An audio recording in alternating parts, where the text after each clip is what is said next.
Time for Hope has had the privilege of having many gifted and insightful authors appear as our guests through the years. We have decided to rerun from time to time some of our past shows related to subjects that did and will again give our viewers the opportunity to be informed and inspired to accept the challenges they are currently experiencing in their lives. With this in mind, we have chosen to rerun the following edition of Time for Hope. We appreciate you joining us again on Time for Hope, a faith-based mental health program. We greatly appreciate our regular viewers and look forward to our new viewers becoming regular viewers as we attempt each week to offer hope to people in need of believing that there is still hope in spite of their circumstances. Believe it or not, it is that time of year already when we celebrate the birth of the Christ child, the Son of the Creator God, who became like one of us so that he might redeem us. One of the things we enjoy this time of year are the familiar Christmas carols and hymns. Joining me today to share from his book titled, Come, Let Us Adore Him, Stories Behind the Most Cherished Christmas Hymns, is pastor, best-selling, and award-winning author Robert Morgan. Stay with us as Rob acquaints us with the stories behind some of our most cherished Christmas hymns. And Robert, it's great having you again on Time for Hope. Thank you, Dr. Crews.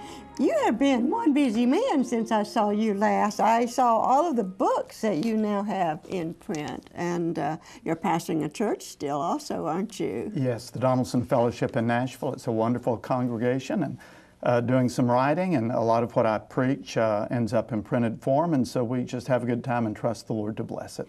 Well, you're traveling a lot too, from what I saw about you. They're good to you to allow you to do that, and you say you have great help. Yes, that makes a we've difference, got wonderful doesn't people it? Yes. at the Donaldson Fellowship, yes. Yes. This little book that you have written, Come Let Us Adore Him, the stories behind the hymns, especially the Christmas hymns that we sing. It's amazing. And I can remember when I was teaching, as I told you off camera, a Sunday school class, I tried to get my class members to become aware when they were singing any hymn, all the hymns, any and all of the hymns, what they were singing, what the words actually were saying.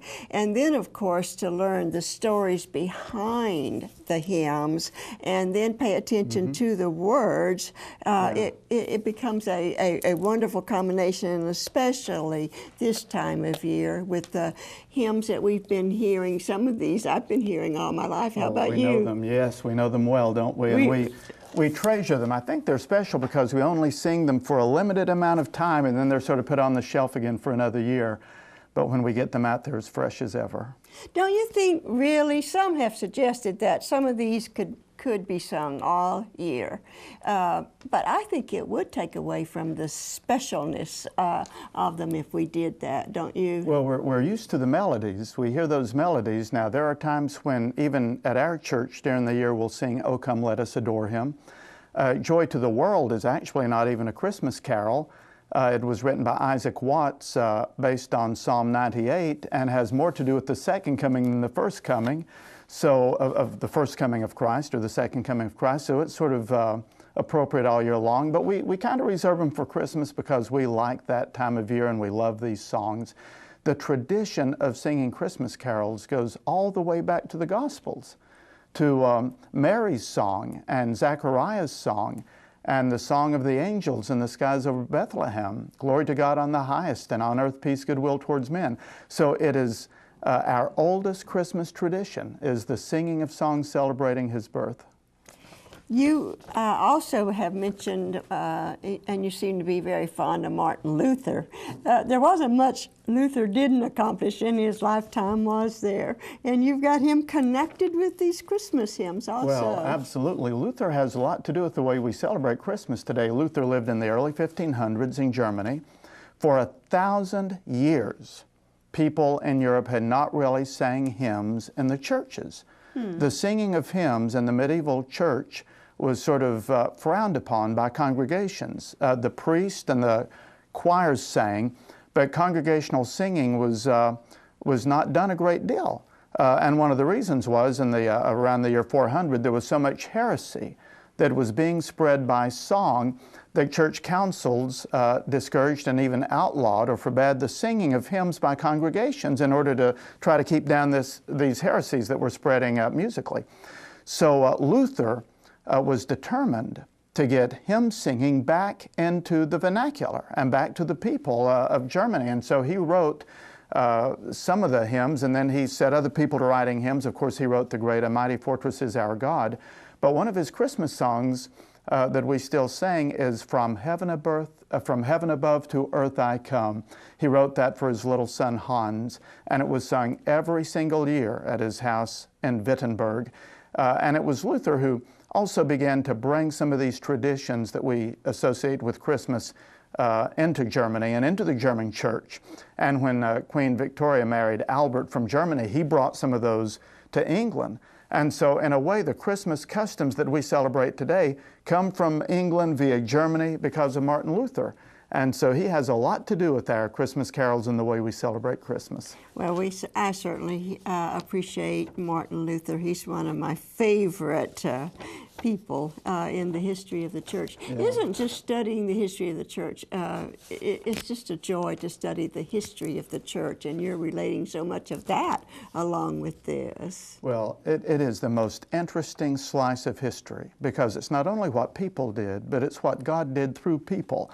I have a book called On This Day that is a daily devotions based upon aspects and stories and incidents in Christian history. Some of them are bizarre and some of them are wonderful. Some of them are thrilling and heroic. So many of them have to do with the message of the incarnation of God into human flesh through Jesus Christ at Bethlehem and what that means and how it set the whole world to singing. Robert, have you ever known a time in American history where we needed to know all of this and talk about all of this and share all of this more than we do right now?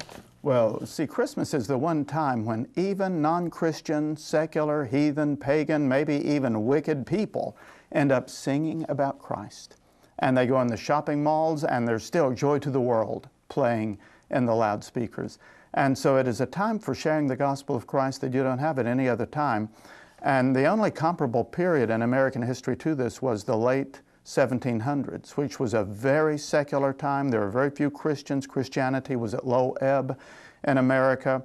People thought the church wasn't going to last at all. The French infidels and the influence of Voltaire and the others had right after the American Revolution had just about spiritually demoralized the country, and then we had revival. We had the Great Awakening, and we're still living on the effects in some ways of that Great Awakening. We need another Great Awakening now. We do. We really do. I do know there is a renewed and revived interest in Jonathan Edwards. Of course, we know when you think of the Great Awakening, who do you think of? Jonathan Edwards. Yale has opened a center, a Jonathan Edwards Center, and so has Trinity Evangelical Divinity School opened a Jonathan Edwards Center.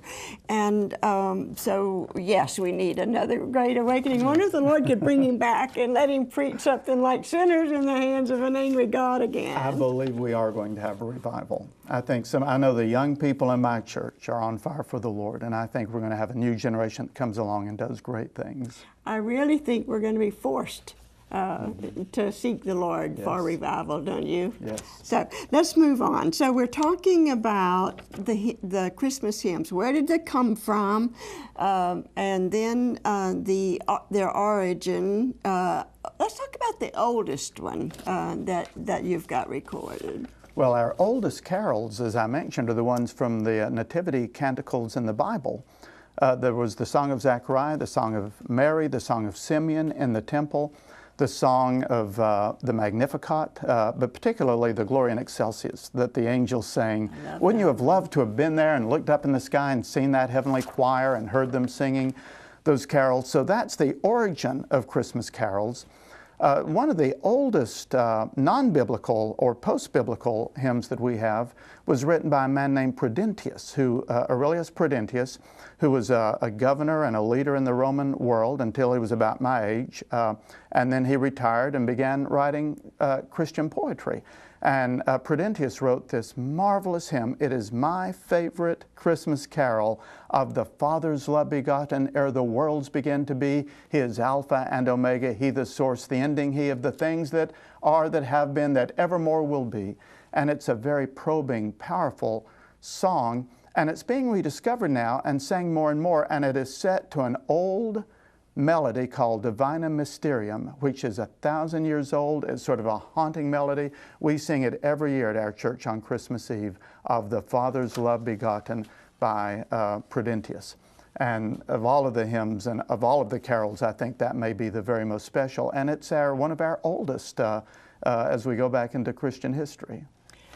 I think people probably are not aware, many people are not aware that the Psalms themselves were hymns that were sung. And the Reformed Church, I know in Grand Rapids, Michigan, when we were there, they would sing the Psalms in their worship services. And so singing has always been a part of the church and worship and so forth. And don't we want to sing when we're excited about something or someone? Oh, we do. You know, when they brought those miners up in Chile some time ago, the first thing they did when they got the last one up was they all gathered together and they sang the national anthem.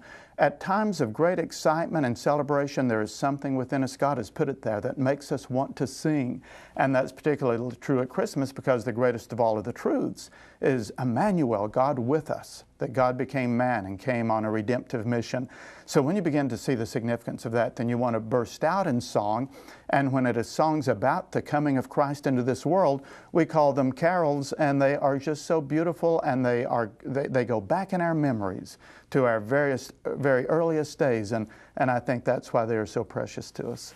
And again, I think that it is a time that we need to hear more and more and more about the Son of God, becoming the Son of Man, that sons of men might become sons of God, that the Creator God is the true God, and that His Son Jesus Christ is the only way of salvation and redemption. Tell me real quick about O Little Town of Bethlehem. O Little Town of Bethlehem was written by Phillips Brooks.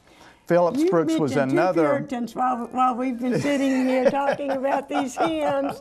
Isaac was, and Philip... Yes, and he was a giant of a man. He was 6'6". He weighed 300 pounds. He pastored in Philadelphia and then later in Boston. But he went to Bethlehem and was actually there, this was in the 1800s, for a Christmas Eve service in the Church of the Nativity. He was so moved by that he came back to his church in Philadelphia, and the children were wanting to sing a carol for a Christmas program. He just wrote those words down, O Little Town of Bethlehem. He gave it to the minister of music who was there, who quickly composed the music to it, and it was sang for the first time in that church in Bethlehem, in Philadelphia, and we have been loving it ever since. Well, it's time for us to take a break, but I do encourage our viewers, and I want them, even at this point, I'm encouraging them to make sure that they get a copy of your book. It would make a wonderful, wonderful gift for someone. And so you stay right there, and we'll be right back.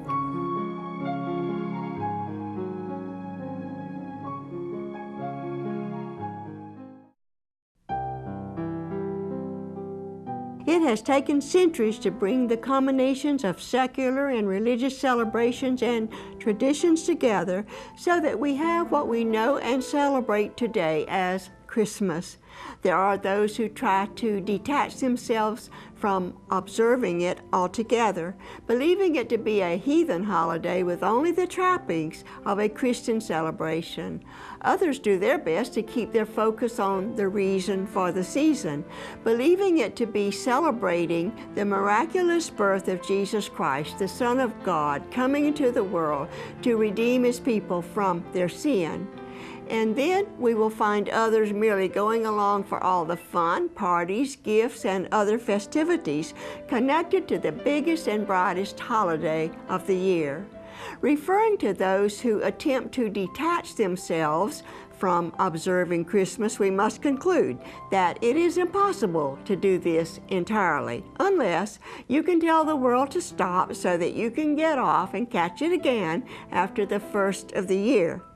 If you fit into the camp of remembering the reason for the season, you will have a difficult time dissecting mere tradition and other activities out so that you can remain centered on the birth of the Christ child. And if you are found in the largest crowd, those who simply go along for the fun and festivities plus the excuse to indulge in behaviors usually deemed unacceptable, you will end up the loser for not having listened to the story of a Savior who was born over 2,000 years ago in Bethlehem of Judea. The baby Jesus was indeed the Son of God. He was born of a virgin, grew up living a sinless life, died on an old rugged cross, was buried in a borrowed tomb, arose again on the third day, and now sits at the right hand of the Father, interceding for people like you and me. I challenge you to make this Christmas really special by pursuing a personal, renewed, or more intimate relationship with the Son of God, who was indeed born of a woman, became flesh and dwelt among us, and gave himself as a sin offering for us, so that we might have our sins forgiven forever.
We appreciate your staying with us on Time for Hope. Our guest is Robert Morgan, and we're talking about his book, Oh Come, Let Us Adore Him. And Robert, you know what I want to hear about, and I know I've already heard a lot of, we've already put out a lot of good information, but I remember there was a friend of mine and my husband that knew a lot about the hymns that the troops would sing during the Civil War, how they would answer each other from camp to camp. And now you've brought up that the Civil War also produced one of our Christmas hymns. How did that come about? It's the hymn, I Heard the Bells on Christmas Day, Their Old Familiar Carols Play. You remember that hymn? It's by Henry Wadsworth Longfellow. He lived in Cambridge, Massachusetts during the Civil War. His son ran away and joined Mr. Lincoln's army and was wounded very badly, brought back to Washington, D.C., was in a military hospital there, and Longfellow heard about it. He went down to Washington, got his son, brought him back to Cambridge, and sat by his bed all day and night throughout December of that year in the middle of the 1800s, just nursing his son back to recovery. And Henry Wadsworth was low of spirits one day and opened the window, let the cold winter's air in, and he heard the church bells, and he realized it was Christmas Day. And he sat down and he wrote that poem, "I heard the bells on Christmas Day, their old familiar carols play." And he talked about how it encouraged him and the importance of Christmas. And that became the great Christmas carol that we're still singing to this day. Came from the bedside of his sick and recuperating son during the Civil War. That's another one of your beautiful stories that you have uncovered. Then you say that a broken organ had something to do with another one of our Christmas carols. Yes, this is the most famous of all of the Christmas carols and the Christmas carol stories is Silent Night, Holy Night, all is calm, all is bright. That comes from the Austrian Alps, from the little town of Oberndorf, where on Christmas Eve of 1818, the pastor there, Father Joseph Mohr, M-O-H-R, was facing a dilemma because it was a new church, the Church of St. Nicholas, of all things, but the organ was broken. And all of the plans for the musical midnight mass had just been scrapped, and he didn't know what to do. People would be coming expecting this marvelous service, and they didn't have any music. So he very quickly wrote down on a simple piece of paper he found the words to a hymn that he composed, Silent Night, Holy Night. He gave it to his organist, whose name was Franz Gruber. And Gruber wrote out the music for the guitar. And so when the people came, they heard this acoustic set, these two men just singing Silent Night, Holy Night to a guitar. People had expected, the pipe organ and all of the majesty. They just got this simple little hymn. They didn't know that they were hearing for the first time the most famous of all of our Christmas carols. Silent Night, Holy Night, all is calm, all is bright. And so it became very popular out of Austria. From year to year it was sang more and more until the royal family of Austria loved it, and it spread from there until now. It's known all over the world. It is amazing to me that you can remember all of these stories. I don't think you ever have to worry about getting Alzheimer's with that kind of memory. We have just really a great number of African American viewers. Mm-hmm. They love the program. They're always catching me locally and telling me how much it means to them and so forth. So you also have included them in a Christmas carol, Go Tell It on the Mountain. Tell me about that. This comes from my own town of Nashville, Tennessee. During and after the Civil War, a university was established there in Nashville, a great school for the freed slaves. It was Fisk University. But Fisk had a very difficult time getting the financial support it needed. It almost closed its doors. They were in crisis. So a group of Fisk students got together and started singing, and they were known as the Jubilee Singers. They're very, very famous now because as they were practicing, the director of the Jubilee Singers, he was directing them in all of this choral stuff, but out in the dormitories and behind the school, he heard them singing their plantation songs, which he was very intrigued with musically. So he began weaving those into the repertoire of what they were singing. Well, that was the African American spiritual, the great old swing low, sweet chariot sorts of songs that is a very unique genre. And one of those was Go Tell It on the Mountain, the story about Jesus Christ is born. Well, the Fisk University Singers, the Jubilee Singers, took their music and their African American spirituals all over the United States in an effort to raise money for Fisk University, which they did.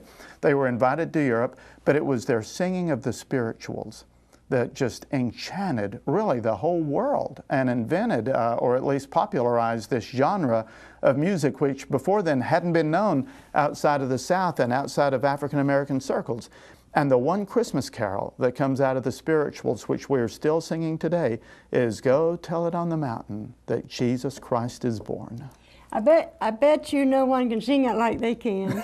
I visited one of their churches recently, and they just can sing from the soul like we can't. I can't sing from the soul like they can. The Jubilee Singers are still performing. That group has passed on from generation to generation to generation, and you can go to Nashville now or wherever they are, and you can still hear the Fisk University Jubilee Singers. They sing as beautifully as ever, but the heritage of that group goes all the way back to the early days right after the Civil War.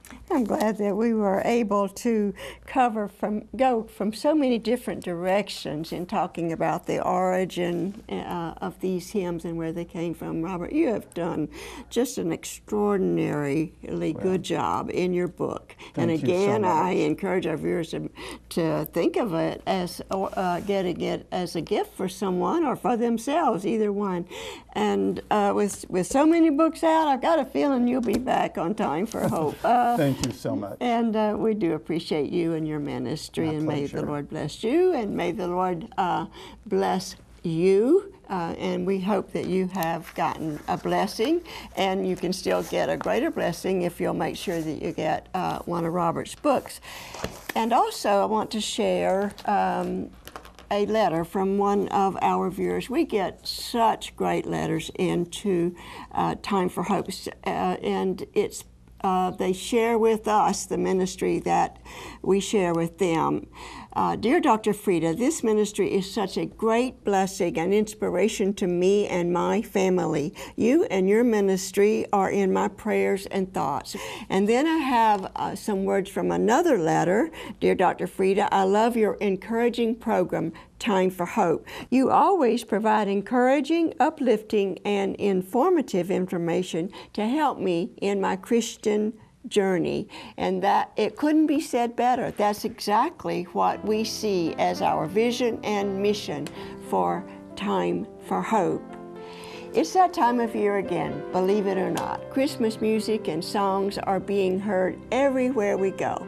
They fill the air with excitement about family gatherings, going home for the holidays, marital engagements, presents, vacations, musical concerts, and for many, worshiping the King of Kings and Lord of Lords, who was born in a manger over 2,000 years ago. But for others, it is a time of grief, loneliness, and depression.